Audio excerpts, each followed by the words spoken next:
काठमाडौँ जिल्ला अदालतबाट 2080-3-1 गते, 80-3-15 गते र 80-3-31 भएको आदेश मिलेको छैन भनी हेर्दा निवेदक प्रतिवादीहरू टेकनारायण पाण्डे,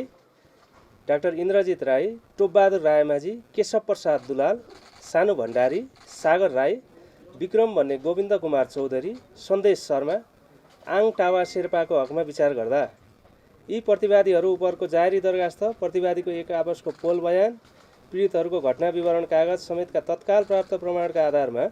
यी निवेदकहरू टेकनारायण पाण्डे, डाक्टर इन्द्रजित राई, टोपबहादुर रायमाझी, केशव प्रसाद दुलाल, सानु भण्डारी, सागर राई, विक्रम भन्ने गोविन्द कुमार चौधरी, सन्देश शर्मा, आङ टावा शेर्पालाई मुद्दा पूर्वपक्षको निमित्त थुनामा राख्ने गरी भएको काठमाडौँ जिल्ला अदालतको मिति 80-3-1 को आदेश मिलेकै देखिँदा परिवर्तन गरिरहन परेन उहाँहरूको हकमा है। निवेदक प्रतिवादी नरेन्द्र केसीको हकमा विचार गर्दा जारवाला तथा घटना विवरण कागज गर्ने पीडितहरूले यी प्रतिवादीले नरेन्द्र केसीको नाम उल्लेख गरेका छैनन्। सहप्रतिवादीले पनि यी प्रतिवादी अभियोग दाबीको कसुरमा संलग्न नरहेको भनी पोल गरेको देखिँदैन। प्रतिवादी अधिकार प्राप्त अधिकारी तथा अदालत समक्ष बयान गर्दा अभियोग दाबीको कसुरमा पूर्णतः इन्कार रही बयान गरेको देखिन्छ। अनुसन्धानको सिलसिलामा सङ्कलित सबुत प्रमाणबाट यी प्रतिवादीले ठगीको रकम प्राप्त गरेको पुष्टि हुन नसकेको अवस्था समेतलाई विचार गर्दा प्रतिवादीलाई मुद्दा पूर्वपक्षका निम्ति थुनामा राख्ने गरी भएको ता अदालतको मिति 80-3-1 को आदेश बेरितको देखिँदा बदर गरिदिएको छ। अब सहप्रतिवादी केशव दुलाल र टेकनारायण पाण्डे बीच भएको मोबाइल म्यासेजमा यी प्रतिवादीको नाम समेत उल्लेख भएका समेतका तत्काल प्राप्त प्रमाणका आधारमा पछि बुझ्दा ठहरे बमोजिम हुने गरी हाल यी निवेदक प्रतिवादी नरेन्द्र केसीबाट मुलुकी फौजदारी कार्यविधि संहिता 74 को दफा 68 र 72 बमोजिम रु 10 लाख नगद धरोट वा ब्याङ्क जमानत दिएली तारिकमा राखी मुद्दाको पूर्वपक्ष गरी नियमअनुसार गर्नु। निवेदक हरिभक्त महर्जनको हकमा विचार गर्दा जारवाला तथा घटना विवरण कागज गर्ने पीडितहरूले यी प्रतिवादीले ठगी गरेको, निजबाट रकम लिएको भनी प्रतिवादी हरिभक्त महर्जनको नाम उल्लेख गरेका छैनन्। अन्य सहप्रतिवादीले पनि यी प्रतिवादीको पोल गरेको देखिँदैन। प्रतिवादी अधिकार प्राप्त अधिकारी तथा अदालत समक्ष बयान गर्दा अभियोग दाबीको कसुरमा पूर्णतः इन्कार रही आफू देग बचत तथा ऋण सहकारी संस्थाको सञ्चालक रहेको, सहकारीको लागि रकम आवश्यक भइरहेको अवस्थामा आफ्नो चिन्जानका मानिस यस मुद्दाका सहप्रतिवादी सन्देश शर्माबाट सहकारीको लागि भनी रकम माग गरी मैले आफ्नो श्रीमती प्रतिवादी लक्ष्मी महर्जन तथा सहकारीका हाकिम प्रतिवादी केशव तुलाधर समेतको खातामा रकम हाल्न लगाएको हो भनी बयान गरेको देखिन्छ। जारवाला गजेन्द्र बुढाथोकीले रकम पठाएको देखिए तापनि निजले यी प्रतिवादी समेतले ठगी गरेको भनी यी प्रतिवादी उपर पोल उजुर गरेको नदेखिएको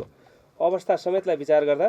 प्रतिवादीलाई मुद्दा पूर्वपक्षका निम्ति थुनामा राख्ने गरी भएको ता अदालतको मिति 80-3-1 को आदेश बेरितको देखिँदा बदर गरिदिएको छ। अब यी प्रतिवादी समेतका प्रतिवादी लक्ष्मी महर्जन तथा केशव तुलाधरको खातामा रकम आएको समेतका तत्काल प्राप्त प्रमाणका आधारमा पछि बुझ्दा ठहरे बमोजिम हुने गरी हाल यी निवेदक प्रतिवादी हरिभक्त महर्जनबाट रु 15 लाख नगद धरोट वा ब्याङ्क जमानत दिएली तारिकमा राखी मुद्दाको पूर्वपक्ष गरी नियमअनुसार गर्नु। निवेदक प्रतिवादी लक्ष्मी महर्जनको हकमा विचार गर्दा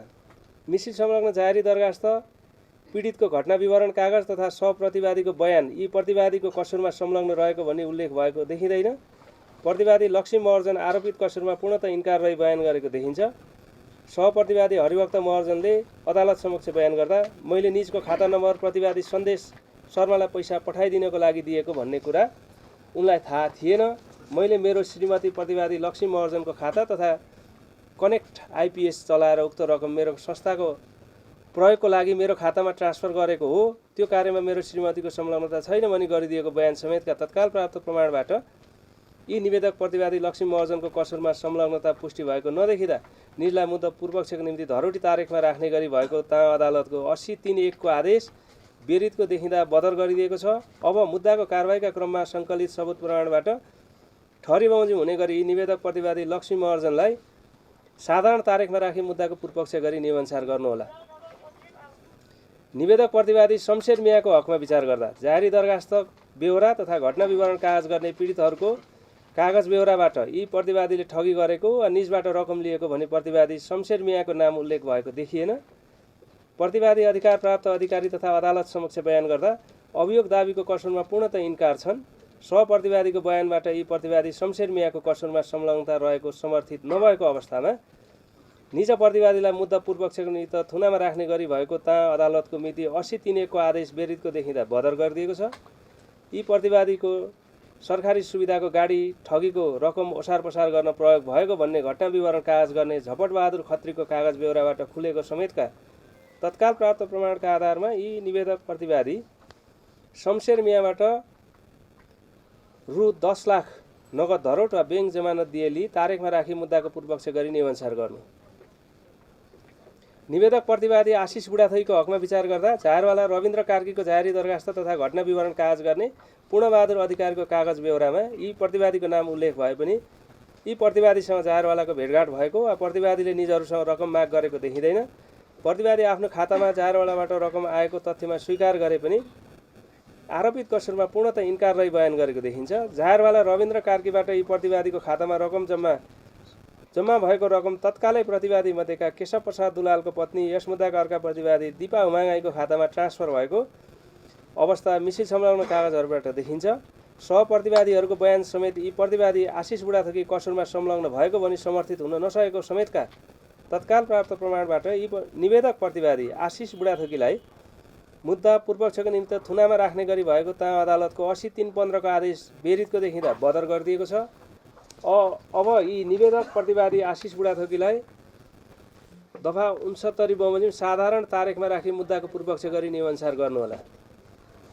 निवेदक प्रतिवादी सन्दीप रायमाझीको हकमा विचार गर्दा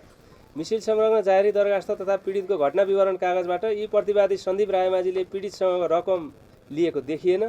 प्रतिवादीले अधिकार प्राप्त अधिकारी तथा अदालत समक्ष बयान गर्दा अभियोग दाबीको कसुरमा इन्कार रहेका छन्। अनुसन्धानका सिलसिलामा सङ्कलित सबुत प्रमाणबाट निज प्रतिवादीको कसुरमा संलग्नता पुष्टि हुन नसकेको अवस्थामा यी प्रतिवादीलाई मुलुकी फौजदारी संहिता 74 को दफा 67(1) ख बमोजिम थुनामा राखी मुद्दाको पूर्वपक्ष गर्ने गरी काठमाडौँ जिल्ला अदालतबाट मिति 80-3-1 मा भएको आदेश बदर गरिदिएको छ। प्रतिवादी सानो भण्डारीको अधिकार प्राप्त अधिकारी समक्षको बयान समेतका तत्काल प्राप्त प्रमाणबाट प्रतिवादी सन्दीप रायमाझीलाई ऐजन संहिताको दफा 68(1) बमोजिम नगद 30 लाख नगद धरोट वा बैंक जमानत दिएली तारिखमा राखी मुद्दाको पूर्वपक्ष गरी नियमअनुसार गर्नु। निवेदक प्रतिवादी टेकनाथ रिजालको हकमा विचार गर्दा प्रतिवादी टेकनाथ रिजाल नेपाली नागरिकलाई भुटानी शरणार्थी बनाई अमेरिका लैजाने समेतका कसुरमा अधिकार प्राप्त अधिकारी तथा अदालत समक्ष बयान गर्दा इन्कार रहेका छन्। यी प्रतिवादीले झारवाला समेतका मानिसहरूबाट रकम लिएको पुष्टि हुन सकेको छैन। अभियोग दाबीको कसुरमा यी प्रतिवादीको प्रत्यक्ष सहभागिता पुष्टि हुन नसकेको, प्रतिवादीको उमेर 76 वर्षको भई ज्येष्ठ नागरिक देखिएको, निजको मानसिक स्वास्थ्य समेतका समस्या देखिएको तथा प्रतिवादी शरणार्थी नेता भई नेपालमा निर्वासित जीवन व्यतीत गरी निज अन्य देशमा भागी जाने अवस्था समेत नदेखिँदा प्रतिवादी टेकनाथ रिजाललाई मुलुकी फौजदारी कार्यविधि संहिता 2074 को दफाको 67 बमोजिम थुनामा राखी मुद्दाको पूर्वपक्ष गर्ने गरी भएको ता अदालतको 80-3-1 को आदेश मिलेको नदेखिँदा बदर गरिदिएको छ। अब प्रतिवादी रामशरण केसीको बयान समेतका तत्काल प्राप्त प्रमाणहरूबाट यी प्रतिवादी टेकनाथ रिजाललाई मुलुकी फौजदारी संहिता 2074 को दफा 68 र 72 बमोजिम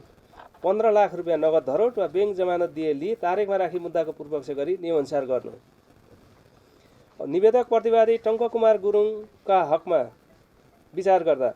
मिसिल संलग्न जाहेरी दरखास्त पीडितको घटना विवरण कागज तथा सहप्रतिवादीहरूको बयानबाट यी प्रतिवादीको कसुरमा संलग्न रहेको भनी उल्लेख भएको देखिँदैन। प्रतिवादी टङ्ककुमार गुरुङले अधिकार प्राप्त अधिकारी तथा अदालत समक्ष आरोपित कसुरमा पूर्णतः इन्कार रही बयान गरेको देखिन्छ। यी प्रतिवादीले सञ्चालन गरेको होटल रेस्टुराँमा अन्य प्रतिवादीहरू आएको मिटिङ गरेको कारणबाट मात्र यी प्रतिवादी अहिले नै कसुरमा संलग्न रहेको भनी मान्न मिल्ने नदेखिँदा प्रतिवादी टङ्ककुमार गुरुङलाई थुनामा राखी मुद्दाको पूर्वपक्ष गर्ने गरी भएको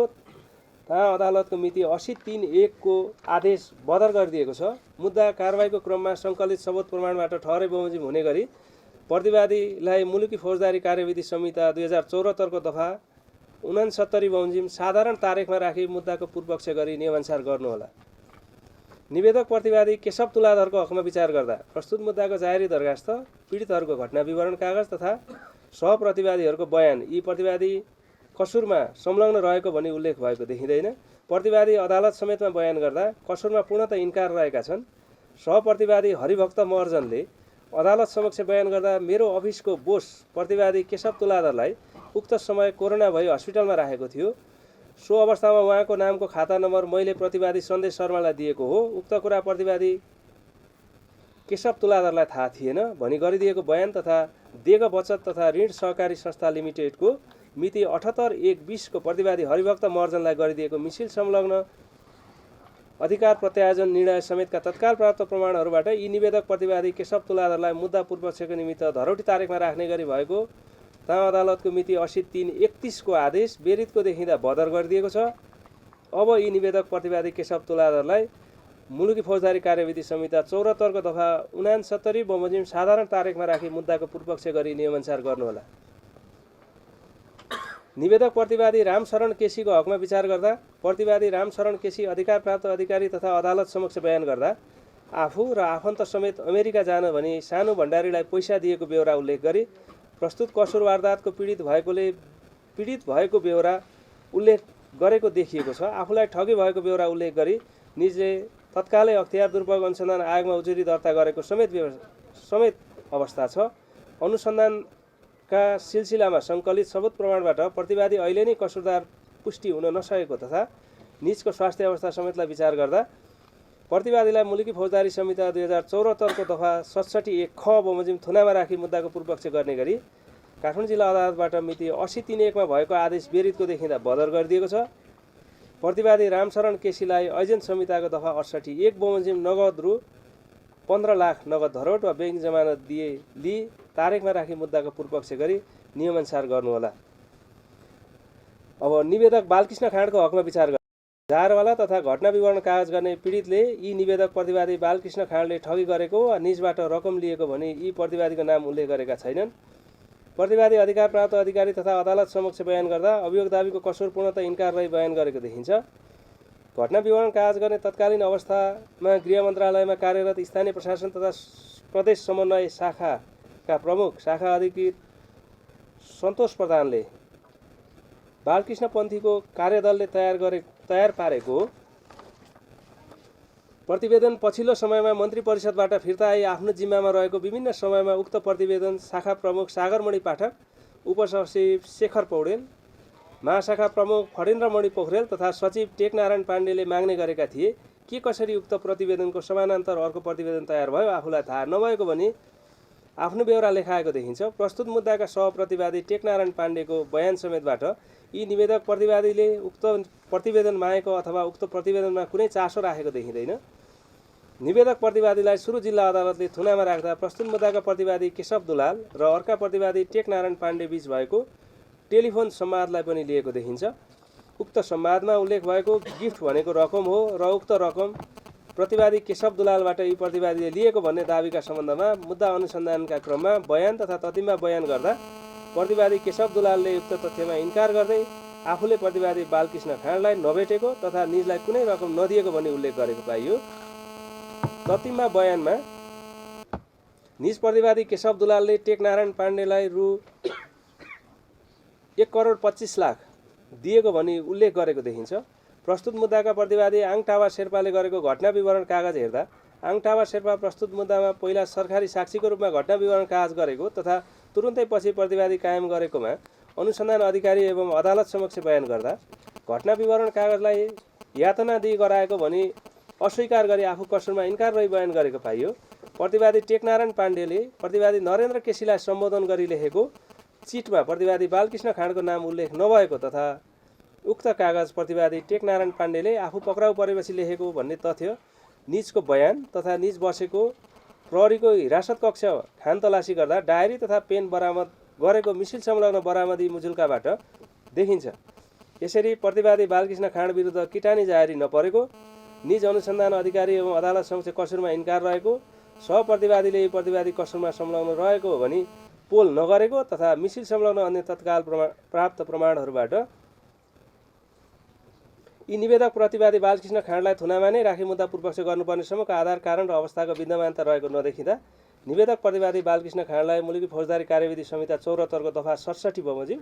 पूर्वपक्षका निमित्त थुनामा राख्ने गरी भएको अदालतको 3(1) को आदेश बेरितको देखिँदा बदर गरिएको छ। अब यी प्रतिवादीको नाम जाहेरवाला प्रेमराज पन्थीको जाहेरीको पेटबोलीमा उल्लेखसम्म भएको देखिँदा पछि प्रमाण परीक्षण र मूल्याङ्कन गर्दै जाँदा ठहरे बमोजिम नै हुने नै हुँदा हालमा यी निवेदक प्रतिवादी बालकृष्ण खाँडलाई मुलुकी फौजदारी कार्यविधि संहिता 74 को दफा 68 र 72 बमोजिम रु 30 लाख नगद धरोट र बैंक जमानत तारिखमा राखी मुद्दाको पूर्वपक्ष गर्नु भन्ने एकजना न्यायाधीशको राय र अर्कोजना न्यायाधीशको राय के रह्यो यसमा भने यसमा उपयुक्त अनुसारका प्रतिवादी मध्ये प्रतिवादी बालकृष्ण खाँड बाहेकका अन्य प्रतिवादीहरूका हकमा माननीय न्यायाधीशले जनक पाण्डेबाट भएको आदेश रायसँग सहमत भएको छु।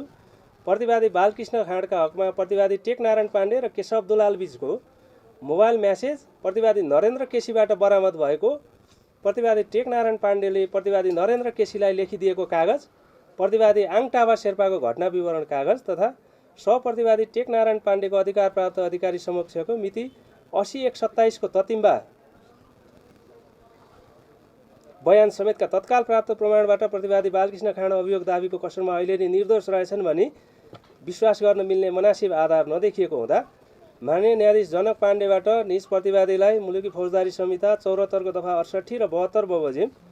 रु 30 लाख धरोट लिई मुद्दाको पूर्वपक्ष गर्ने गरी भएको आदेशसँग सहमत हुन सकिएन। प्रतिवादी बालकृष्ण खाँडलाई थुनामा राखी मुद्दाको पूर्वपक्ष गर्ने गरी काठमाडौँ जिल्ला अदालतबाट मिति 80/3/1 मा भएको आदेश मनासिब देखिँदा परिवर्तन गरिरहनु परेन, कानुन बमोजिम गर्नु। प्रतिवादी बालकृष्ण खाँडको हकमा आदेश राय मतैक्य हुन नसकेकोले प्रस्तुत फरक राय सहितको निवेदक बालकृष्ण खाँड विपक्षी नेपाल सरकार भएको 2080 RE 0288 को प्रतिवेदन उच्च अदालत नियमावली 2073 को नियम 12 बमोजिम तेस्रो न्यायाधीश समक्ष पेश गर्नु। पहिलो राय जनक पाण्डे श्रीमानको, दोस्रो राय प्रकाश खरेल श्रीमानको।